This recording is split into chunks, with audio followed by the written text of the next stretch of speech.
Hello, I'm Emily Bellet, founder of VestPod and author of You're Not Broke, You're Pre-Rich, and you're listening to The Wallet. Every week we give you the best tips, guidance, and a good dose of inspiration and motivation to manage your money better.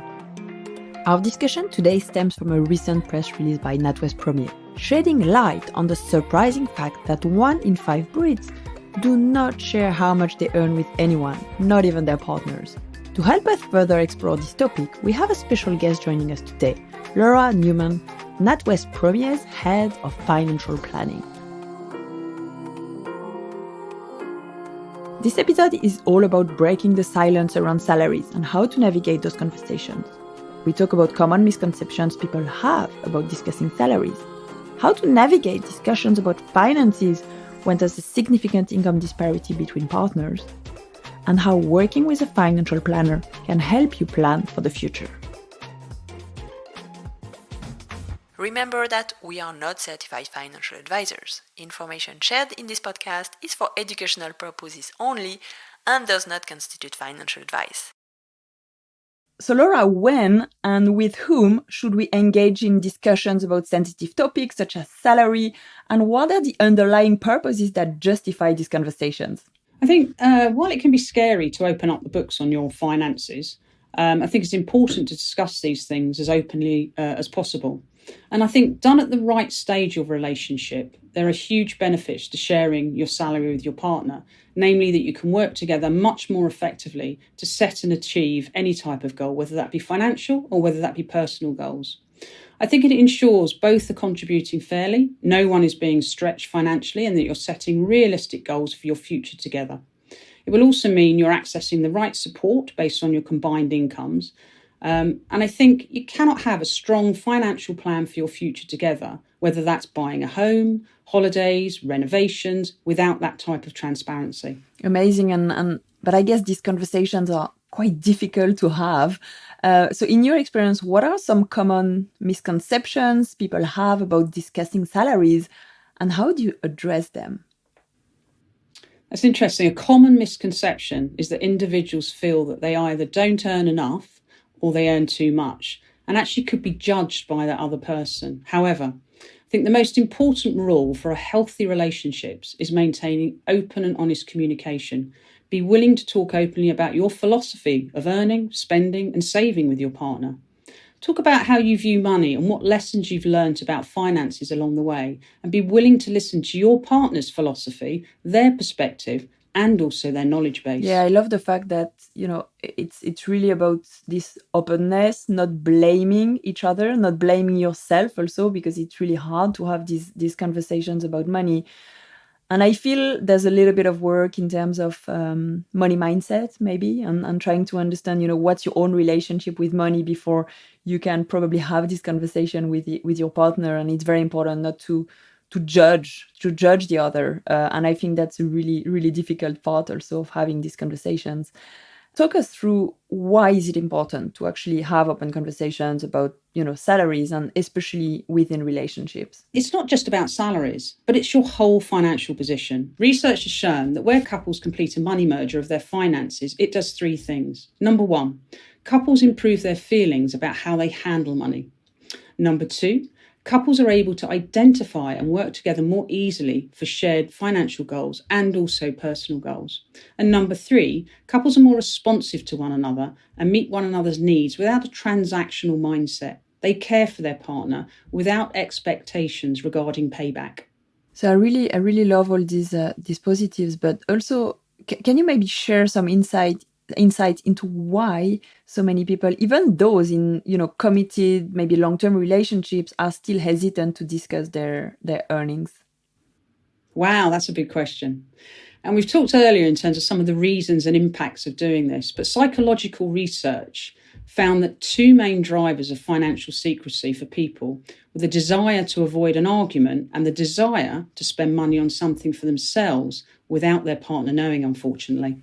And if we look at some of these reasons, because it's, even for myself, I think it's really hard to, open up and talk about money and how much you earn. And I have this experience from, working in banking. And I remember a friend of mine asking me how much you earn. And I thought, oh, this is really awkward. I can't really tell her because maybe I don't deserve this money. So why do you think there's a general reluctance to share salary information? Do you think it's cultural? Is it educational, influenced by other factors maybe? I think it's influenced by lots of factors. Historically, most societies believe that a man should be the main breadwinner, while some believe both partners should contribute. If one partner earns more money and feels it's unfair, they may become secretive. Similarly, the ones who earn less may actually hide their spending and their income to avoid being judged. And I think guilt is another consequence of income disparity in relationships. If they make more money, they may feel guilty about their financial status and, of course, any advancement they achieve in their career and whether they're paid the right money for that career, i.e. whether they're paid too much money or not enough. A financial power struggle is another result of money imbalance. If one partner earns more, they may feel they have more power over the other, and they may start using potentially coercive control to dictate what that partner does. Sooner or later, though, it does lead to significant problems larger than just financial problems in a relationship. And what are some of the benefits of then, openly discussing finances with a partner, according to your experience? Being transparent and honest in any relationship is the foundation of trust and allows couples to work as a team towards their shared and their individual goals. Couples are more likely to achieve their collective goals and ambitions by working together as a team, and whilst not necessarily contributing the same amount, as we've already alluded to, they are more focused and more fulfilled to work through for the same outcome. And when we start this process of opening up about money and salaries, and you talked about planning and setting expectation, that seemed to be crucial before, of course, broaching the subject of salaries and sharing your number. Can you elaborate a little bit on why this step is necessary? Let me put a financial planner's hat on, if I may, but explaining why we ask for and actually collect that data, how we use it and why we use it is essential for gaining agreement, for everyone to be transparent with their financial circumstances. And it's really important that everyone trusts each other, to understand that the reason for asking for that information is to ensure that the desired outcome is the outcome that's actually achieved. I think leaving gaps in financial disclosures does actually lead to poor customer outcomes, whether that be financially or whether that be personally. Either one, it can impact. So how do you navigate discussions about finances when there's a significant income disparity between partners? As we mentioned earlier, it's about enabling individuals and couples to open up with the use of great open questions on their shared goals, which are beyond the finances that underpin them. So starting with a mindset to focus on what they want to achieve and when they want to achieve this is the first simple step to any type of planning conversation. The finances are a means towards supporting and achieving that end goal, not an end in itself. So let me give you an example from my experience, is that most people, when thinking about retirement, don't think first, I need a £1 million pension fund. Instead, they think about what retirement means for them. What will they do? Where will they go? What's on their bucket list? And what do they want for their family and their loved ones? Secondly, is the financial consideration to fund those aspirations. So can we talk a little bit about maybe red flags? Are there any red flags to watch out for during these conversations that might indicate deeper financial issues that could be within a relationship? When couples get together, we all imagine we grow together and share our history, and that includes your financial situation. Obviously, that happens over time, and as relationships grow and deepen, one expects that any reservations about being open and honest pass. I'm no relationship counsellor. However, I suggest that where you suspect a partner isn't being honest and transparent in any aspect, including finances, that breeds mistrust. And it isn't a great foundation on which to build a life partnership. And how does the culture of salary secrecy contribute to perpetuating pay gaps, both within companies and across industries? And what steps can we take, we individuals and organizations, to address this issue? I think salary secrecy is different across peers, colleagues and or friends than necessarily in a personal relationship.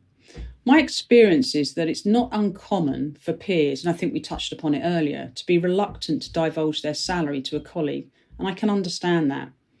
I think the bigger role here is for the employer who knows all that information across all its employees. And I think there's a certain moral and ethical duty for employers to look to reduce pay gaps, in particular the gender pay gap.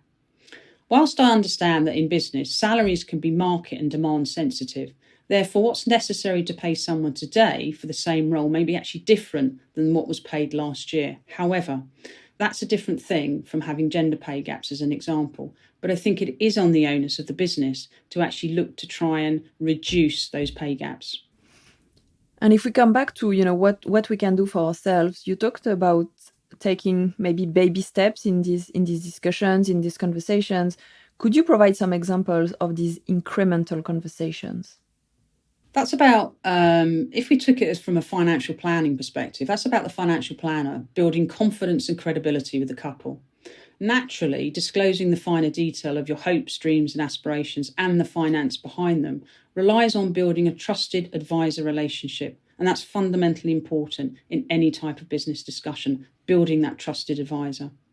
We at NatWest take that responsibility very seriously and treat each client as an individual. Therefore, we move at the pace appropriate to the individual or the couple we're advising, ensuring they're comfortable at each step. However, to be sure our advice is correct, we do need that level of detail to ensure we're delivering great advice and the client gets the outcome that they actually need and the desired outcome that they want. So based on your process at NatWest, can you explain a little bit how does, seeking this, financial advice can facilitate these conversations? I think I've already said a number of things in terms of putting the client at the centre of the discussion and compiling a full and comprehensive wealth balance sheet, covering a client's income, expenditure, liabilities and assets, but all centred around their objectives. So understanding what they want to achieve, what they currently have in place already, and that's via that wealth balance sheet, and then ascertaining any gaps in their planning to achieve their financial goals and ambitions. And you mentioned in your press release, and you can find the link to the press release in the show notes, that it's never too early to start planning. I completely agree with that.